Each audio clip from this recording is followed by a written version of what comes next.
18 কোটি মানুষের বসবাস বাংলাদেশে। এর মধ্যে কৃষক, শ্রমিক, কামার, কুমার, জেলে, চাকরিজীবী, রাজনীতিবিদ রয়েছে।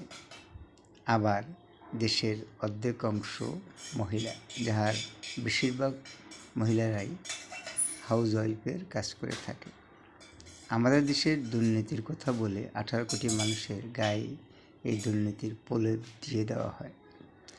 আমরা বিষয়টিকে বিশ্লেষণ এভাবে করতে পারি: কৃষক, শ্রমিক, কামার, কুমার, জেলে, তারা সর্বক্ষণ তাদের পেশায় নিয়োজিত থেকে সংসার পরিচালনার কাজে নিয়োজিত থাকে।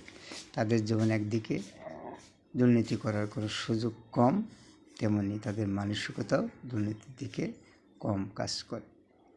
বাকি যারা রয়ে গেল রাজনীতিবিদ, ব্যবসায়ী এবং চাকরিজীবী, তাদের মধ্যেও খুব কম সংখ্যক মানুষ দুর্নীতি করে থাকে। বেশিরভাগ মানুষই ধর্মীয় কারণে, নীতির কারণে তারা দুর্নীতি থেকে দূরে থাকে।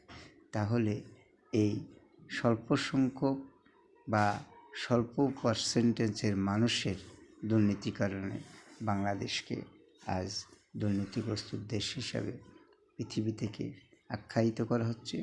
আমরাও অনেকেই এই দেশকে দুর্নীতির দেশ হিসাবে গণ্য করছি, কিন্তু সবাই এর জন্য দায় নেবে না।